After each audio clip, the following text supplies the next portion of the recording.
Okay, I've got 6:59. This is 2nd of April, 2024, LDR 360. We'll start the Zoom session here in just a minute or so once we get to straight up 7 o'clock. Okay, so let's go ahead and get started. 7 o'clock, 1900 for those on military or 24-hour clock or so inclined. This is LDR 360, Leadership Through Innovation. Hopefully you can see my screen.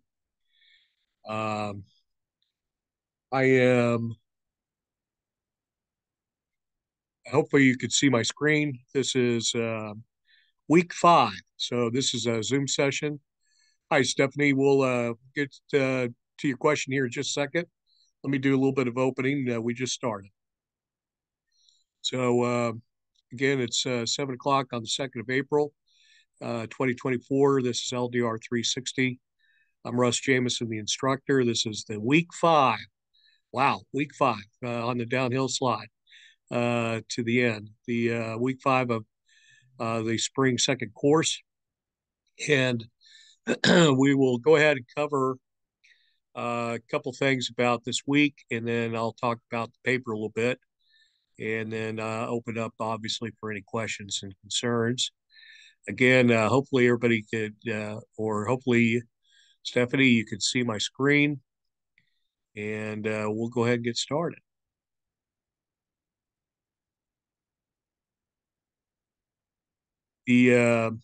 All right, so week 5 is on us. As I note in my weekly announcements that come out every week, there's a few dynamics that everybody should be aware of. I'll go ahead and click into week 5, and we'll go ahead and cover some of that right now. If you scroll down, this week is a great week because the reading this week is from Chapter 8. It's the Global Business Plan. Now, I'll give you a heads up and a warning here. When we talk global business plan, we're not talking international commerce. We're not talking about selling goods overseas or around the earth. We are talking about an all-encompassing business plan that takes into account finances, marketing, production, um, sales, and the like. Okay, so as you're reading Chapter 8, try to discount the global piece in the sense of geography and think of it more as a encompassing all aspects of business. Okay, so and that's the purpose. Okay, the global business plan is set up in order to bring a product through the innovation process, through creativity and research and development and the like, and then bring it in and see if it's worth going in production. So that requires some ability to tell the future. So what you'll have is you'll have certain documents where uh, those that are developing the plan will have to demonstrate that it is worth the while to invest and produce this product in the anticipation of a return on investment. Okay. In other words, look before you leap as best you can. Okay. So then as you go through it, in the discussion for this week, you'll see in discussion question number 1, what is the major reason for writing a global business plan? I give you the hint. Read pages 137 and then include the definition of global business plan in your answer that you get from the text. Okay. Before you go off and try to write the response. Okay. Again, I've given you a substantial hint here. So, Stephanie, you're ahead of the rest of the students for now. Okay. Question number 2. Note the 8 general types of corporations that the text indicates. All right. And so, in that regard, um, page 145, I want you to go through what are the 8 general types in the organizational form of a venture.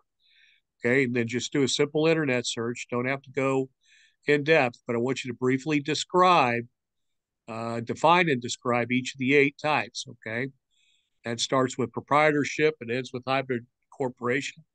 talks about S chapters and the like. Okay, limited liability. It's the whole 9 yards. Okay, there's 8 types, and this makes a big difference when you're talking about innovations. Particularly, we're talking on entrepreneurs because many of them have an idea but don't have much sense of business, and the type of corporation that you form has significant impact on you personally and your property. Okay, there's a lot of legal ramifications depending on how you set up and with whom and under what framework. So this is a good week because it really starts to get into the leadership aspect of bringing an innovative product or idea to market, particularly if you're not already in a setup corporation. Okay, as always, we want you to respond to these 2 questions. Try to post your response to the discussion forum on Wednesday, the 3rd of April, before 23:59, 11:59 p.m. for those inclined. That's Eastern time. I guess we are in Eastern Daylight Time, so EDT. If, as always, if there's an issue trying to upload it, you need to please let me know.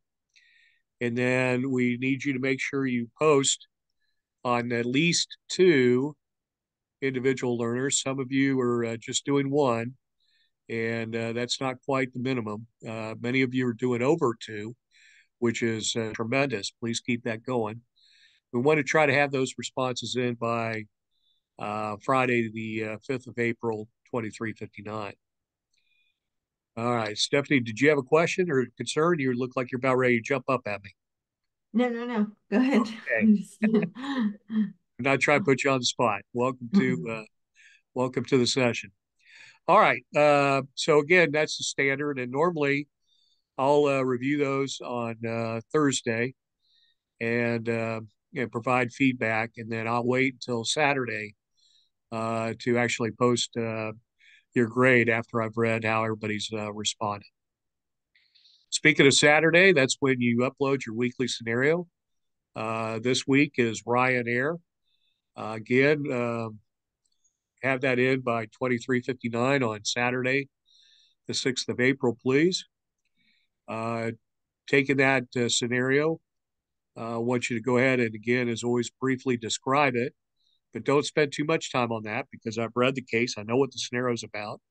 And this isn't about regurgitating the text. It's to try to get in the main points concerning innovation that were specific to the concepts that you studied in Chapter 8, or you could bring in some of the concepts that you've previously gotten out of your previous reading, okay? But try to bring in a couple concepts from your text to demonstrate, all right? And then how this material might be applicable to the student's career. Again, it's the innovation concepts that we're talking about. Some students had, for example, when we did the Facebook scenario, the students wanted to talk about how Facebook has applied or impacted their career or future objective. You know, how they'll set up a Facebook page for their company or some such. Again, that's not what we're after. We're not after whether or not you're going to actually purchase a ticket on Ryanair and make it your prime carrier in case of a future career change, but what the innovative concepts in the material and how Ryanair approached it provide you a lesson. That's the purpose of the case study, is to pull it to see what the protagonist in the case, in other words, the main character, what he or she is doing and what they've learned. And this is the lead in to an evaluation of some successful and non-successful aspects of the company scenario practice. In other words, do some critical thinking here. Okay, we're not going to find the answers written in the text for you. You're going to take the concept from the text, and then I need you to apply it to the case study. Okay, and that's what our purpose here is. And then and then wrap it up by bringing the case up to date. In other words, do some current research and see what might be happening. Okay, some of these cases are now a few years old. The text was written a couple of years back, so you have the benefit now of seeing what happened, given maybe something that was brought up in the case study as an innovation. Okay, they may now have had a couple of years of seeing how it worked or didn't work or why. Okay, so try to bring it up to date. It's up to you to how you want to do that. And then in there, if you'll notice in my write up, we talk about offer a brief environmental analysis. Okay, a brief environmental analysis is not critiquing Ryanair on how green they are and how many carbon credits they get for how many trees they plant. Okay, when we talk environmental analysis, we're talking about the SWOT, and that's why in the write-ups in the responses I give you on your case studies, you'll see me including the SWOT template. SWOT standing for strengths, weaknesses, opportunities, and threats. It's basically a quad chart and where you are analyzing your organization based on the environment that you're operating in. In other words, what are those strengths of your particular company as opposed to others in your particular industry? What are the weaknesses that you see in your company relative, again, to the other companies in your industry? What are the opportunities out there? Gap analysis, maybe. What are some of the business opportunities that you can foresee for that organization? And then, excuse me, I jumped over my drink there. And it's just iced tea. It's not scotch. Um, and then what are the threats? In other words, what are the encroachments that other companies, or maybe there's new startups coming in that may be pinging on you. In other words, the SWOT is an environmental analysis to see how the environment has changed or is changing so that you can, as a leader, anticipate that. The great example I'll give you is, for example, Blockbuster. At the time, you couldn't generally rent a video without going to a Blockbuster. They had stores all over the place. They had a commanding piece of the movie rental business. And if you wanted to rent a movie, it was generally Blockbuster. And yet, within a couple of years, they were done. They were out of the business. Most, if not all, the stores have shut down at this point. It's very rare to see one, if there even is one around. And they were taken over or eclipsed by those organizations that said, why should you drive to a store to rent a movie when you can just download it or stream it off the computer? So you had it replaced with, what is it, I guess, Redbox and some of the others, the vending machines that are around certain Walgreens or drugstores, or your streaming services. Blockbuster's gone away. Now, why is that? Did they purposely try to fail? I don't think so. But I think in large measure, as anything, you have to constantly evaluate and see where you are in the business cycle, what the environment has done and changed. Again, speaking of the business environment, the new technologies and what are the opportunities and threats out there. As you get into later your studies in University of Mount Olive, one of the courses that is offered is the capstone course, LDR 490. In that particular course, we take a look at two organizations that have been around almost or close to 100, if not over 100 years. We pull a for-profit, Marriott Corporation in particular, and the Salvation Army, a not-for-profit. And so we look at those two for leadership aspects and see why were they so resilient and are so resilient? What is, quote unquote, the secret, if you will, to the success? And they haven't always had all secrets. Marriott's made mistakes. Salvation Army has made mistakes, but they're enduring organizations in part because they can go through these environmental analyses. All right, enough of that. But generally speaking, most of you have got it. You're doing fine. Again, look at the feedback and then any specific questions. Excuse me, don't hesitate to ask.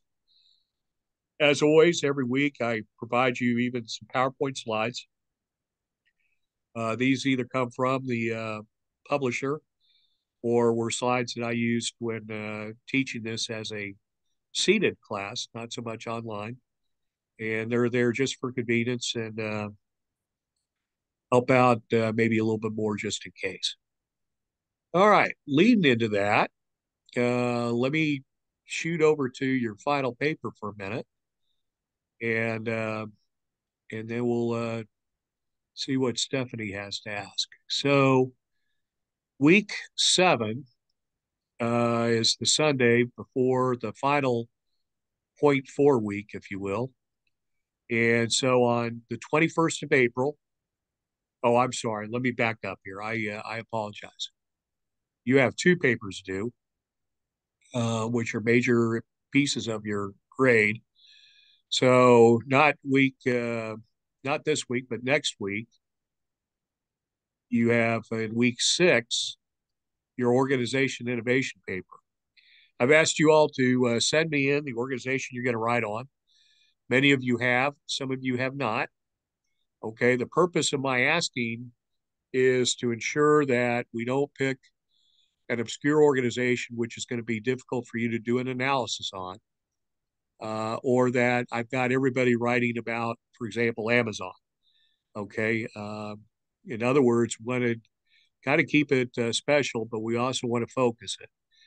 So please try to get that into me. Stephanie, I think I have yours. Thank you for sending that in, and some others. Okay, and in the organization innovation leadership paper, okay, this is an assignment that has to be uploaded to Moodle to attain a grade. Nothing special there. It's due 23:59 on Sunday, the 14th of April. And what you're going to do is go in here, and this is straight off the Moodle page, is address these 6 pieces. Okay. I suggest and I encourage you to use paragraph headers in your paper to help organize your paper and to make it easier on your reader. Okay. The reason I suggest paragraph headers is sometimes we will miss a step, and if we don't address all 6 of these, then there's going to be a hit on your points. So make sure you introduce the study. In other words, identify the organization you're writing about and do a brief introduction. Don't again spend a lot of time on that, okay? But just set the stage. Next paragraph should be the definition of innovation. So literally go into the book, pull the definition from the text, bring that into that paragraph, and then I want you to say something about it in your own words. And then the third paragraph would be explanation of the importance of innovation for your organization, okay? Not all organizations, but the one that you pick. So why is innovation important for Duke Medical, or why is innovation important for the Raleigh Police Department, or why is innovation important for the University of Mount Olive? Whichever organization you pick, try to personalize it to these questions. Your fourth paragraph would be an explanation of how innovation enhances that organization's success. If you've got a great example of one that your organization has done, then bring that in by all means. But talk about how, for example, again, the life cycle of business. And when I talked about, for example, the SWOT analysis and how some businesses fail, that should give you an indication of what I'm kind of looking for in this paragraph. In other words, try to apply innovation to that organization. And then your fifth paragraph is an explanation of the importance of leadership in organizations relative to innovation. So there's been some previous questions that I've asked you in this course, and it's all with a view towards how the leadership marks how innovative the organization is. If I am not receptive to your new ideas, that may hinder and provide a barrier to innovation. And that is an important aspect to note. Okay, you as a leader can set the stage and you can make innovation thrive or you can kill it. So that's what I'm looking for in that paragraph. And then, as always, conclude your paper. Okay, your sixth paragraph would be conclusion. It is apparent that innovation is very critical to this organization's success because, and then you're restating what your arguments were. Remember, the concluding paragraph is the last thing you leave your reader with. So, hit them with a 2x4, if you will. In other words, capture their attention. Don't just kind of meander off. Just restate and reapply your point. Okay. And again, if there's any further questions on that, let me know. Again, I don't grade on words. I give you about 1,000 to 1,250. That is just an indication of about how much time and effort you should put into this paper. It's more than just a normal weekend or week homework. If you can make all of these 6 points in less than 1,000 words, that's fine. I don't think you can, but it's possible. If you're very articulate and you're a king or queen of brevity. If it takes you 3,000 to 5,000 words, again, that's fine. Just don't waste your reader's time. Don't fill it up with gobbledygook, as a technical term. Make your points, okay? But what I want to see is some depth to your paper. But I don't need you to filling pages just for the sake of filling pages, if that makes any sense. Generally follow APA formatting. That includes double spacing, 1-inch margins. 12-point Times New Roman font, please. You should have a cover sheet, and I would appreciate a reference page if you need it. I don't need an abstract, so if you want to put one in, that's perfectly fine, and I appreciate it. We'll work towards it, but not required. Your grade is determined based on the inclusion of the required elements. Proper spelling and grammar. Remember, I'm not an English major. This is not an English literature class, but we now need to do some proper spelling and grammar. Remember to proofread your paper because Microsoft Spell Check and Grammarly don't always catch the errors. I'm talking about, you may have spelled the word right, but you used the wrong word or something got inserted, but proofread it. And your general organization in matching these 6 elements, okay? All right. So with that, Stephanie, I've kind of going to cut you probably a little short. We got probably about 20 minutes left, 7, maybe 10, depending on how Zoom wants to be tonight. Did you have any specific questions? No, well, I think you answered them. So, Okay. um, while you were speaking, you answered them and clarified some things that I had a question about. Um, and I just wanted to point out that in the course under I don't know if other people saw this under the student lounge. There is an attachment there for the research paper instructions under student. If you go to course,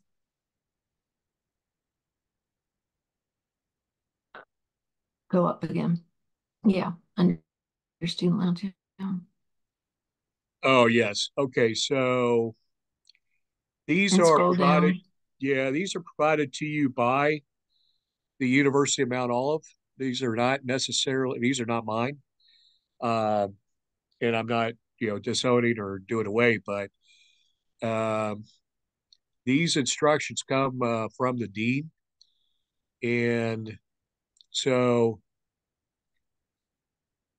I'm glad you asked, Yeah, okay, because 25 pages about had a heart attack. yeah, well, and that's right. So I'm glad you brought this up. I would say to you that this was predominantly made.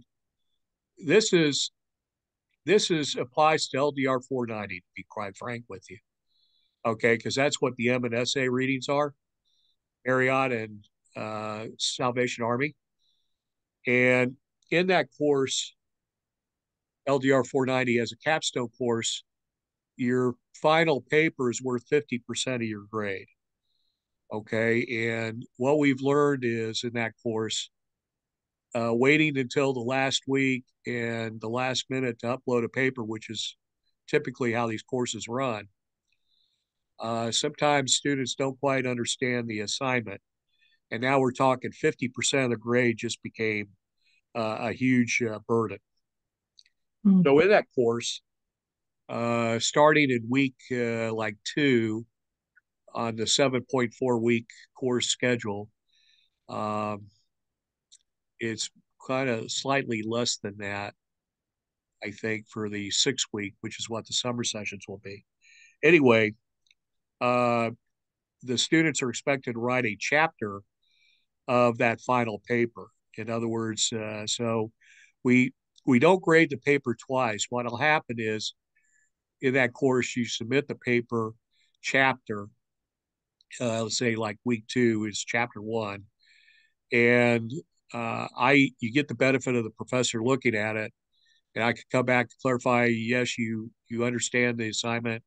No, it's not quite what we're looking for. Generally, your writing here is very good, so continued effort would probably put you in an A range for the paper or a B range, or no, you completely screwed this up and you need some help. And then that way we got some time to fix it before the end of the course and that full paper uh, is due. So I'm glad you brought that up. I'm going to ask that you disregard this Yeah, I and figured just that go with, after you I read your emails and then I just figured maybe that was for when school was full time or something like that, or it just didn't align. So yeah, yes, you're right. Yeah, that's definitely yeah, 490. I'm highlighting on the screen. yeah. M is So it didn't Marriott. align. So, but you, so Yeah. how you just explained everything, it seems a little bit more manageable. Plus, the regular homework load is still in existence. So, Yes, it is. So that's a little bit of the challenge. But then, a lot of classes will require you to take a quiz every week, so you haven't had to do the quiz, but it is a lot of writing. And then, of course, uh, I you also have that paper due the last week. Okay, and what's week 7? Now that one is a bit different mhm. because that's not a research paper. That is a personal innovation. So yes, you have to demonstrate your understanding of innovation, but you're applying it to you personally. So the assessment of your strengths and weaknesses related to innovation, defining, describe any problems or processes in your personal professional life. Apply those concepts from the text to improve that process. So, if you're thinking, hey, I can't get my family to sit, for dinner around the table every night, and I want to improve that. Okay, that would be, basically a fine topic for your paper. In other words, try to take the innovation concepts and what you've learned in this course, what you know about risk taking and creativity and flexibility and about leadership, and apply that on a personal level to you. And then, what is your personal improvement plan? In other words, how do you think you can strengthen and improve your capabilities as a leader in this regard? In other words, it's one thing to say, "Hey, I'm going to lose weight, and I'll lose weight by not eating," but it goes a little bit more now. What's the plan? In other words, do you get others to assist you in this regard? Have you consulted a nutritionist? Because not eating is usually not an option. Uh, is is Are you mentally ready to do this? In other words, what preparation have you read up on this? In other words, um, you'll see in your readings how to develop a plan. In part, you get that again in chapter 8 reading. but it's a little bit of a uh, detail out how you intend to strengthen or improve. In other words, we don't just rest on our strengths and ignore our weaknesses. Okay, the whole key to leadership is to accrue and continue to improve your strengths, continue to reinforce those as you develop and try to minimize and address those weaknesses. So it's all about getting better, right? Yes. Okay, So good. and again, that's about 1,250 words. Again, um, make sure you address the 6 points. If you can do that and also keep it to 800 words, that's fine. Just you know, I worry sometimes about minimalizing this because there needs to be a little depth here. And on the other hand, if it takes you 25 pages to do it, don't worry about that. I don't grade based on word count. I don't grade based on page numbers, but I do grade about based on content and whether I think you've understood the assignment and how you've addressed each of these aspects. Okay, Sounds good. and then Yep. again, proper spelling and grammar and dot dot dot. Mm-hmm. I had one class I was teaching, used to teach for the Marine Corps University, their non-resident program for professional military education for Marines, and I was teaching what's considered, it's called command and staff college. It's education for majors and equivalent ranks, and we were having to write a class.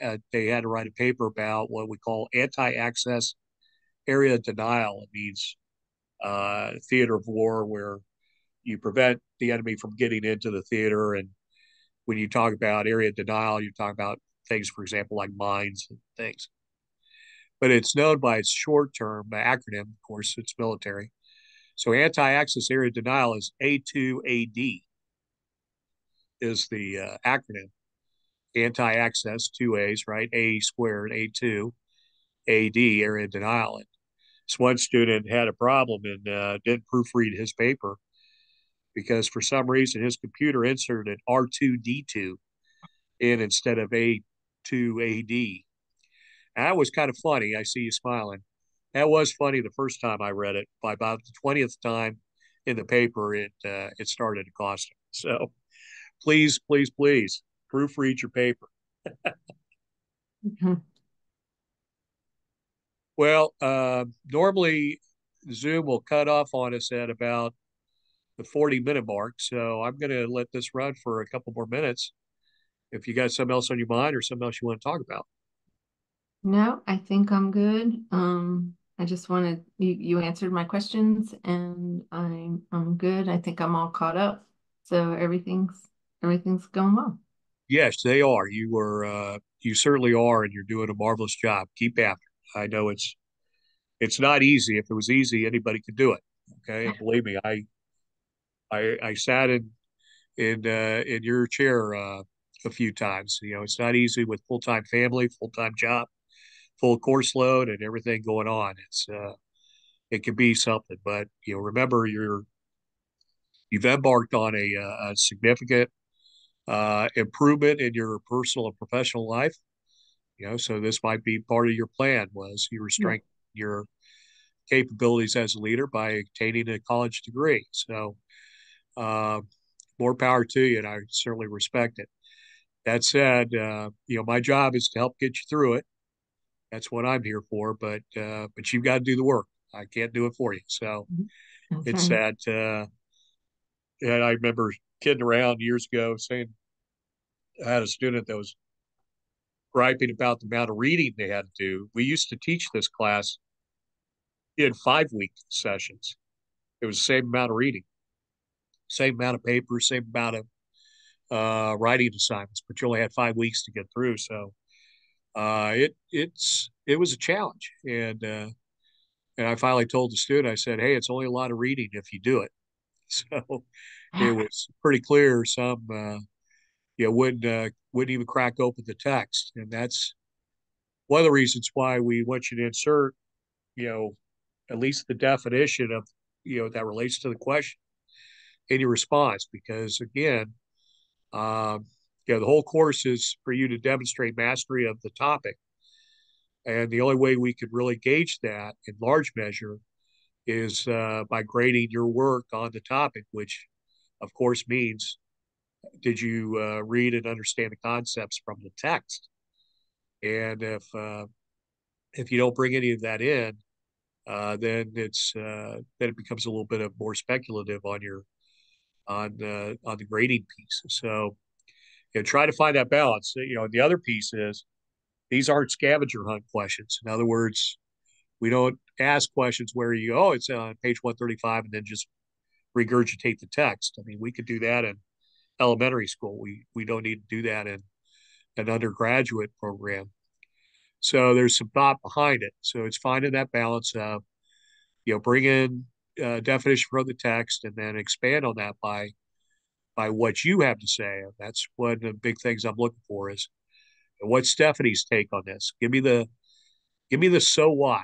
Okay. If I ask about risk, I can generally find the answer. I kind of know the answer. I've been teaching this a while, but I wanted to know what Stephanie's view and what her answer is, because quite frankly, that is summation of leadership right there. You and I could look at the same situation, but we may apply a different leadership concept, trait, model, principle in how we go about correcting or addressing that situation. And that doesn't mean one is right and the other is wrong. Quite the obverse. It's just making sure that we've demonstrated the ability to exercise the tools and we've learned that what's in our toolbox, if you will. Right. Yeah. Deal with that almost every day, it seems. Well, of course you do, and that's why Yeah. on the personal innovation paper, uh, this doesn't have to be about a business. I encourage students to go outside of that. In some cases, I've had the personal innovation of weight gain or weight loss. I've had those that write about their church organization or a social organization that they're in.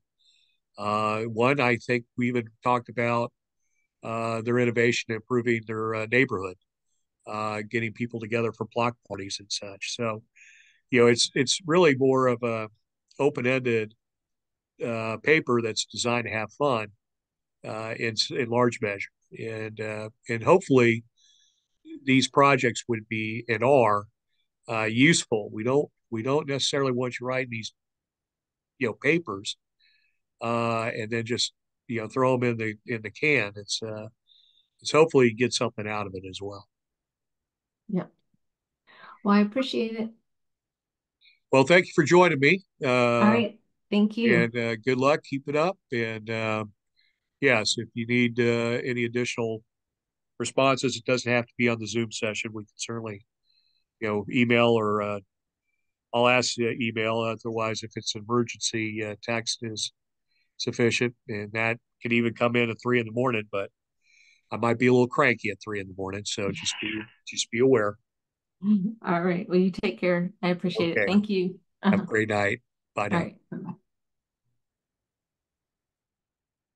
All right, so I'm going to take this back up to top 7:39. So I'm going to go ahead and wrap this up and then post this. And if again, for any of the students out there, if you do have further questions on the assignment, certainly contact me. Let me know. Otherwise, read the instructions that I send out to further see and understand what's required. Okay. Have a great night.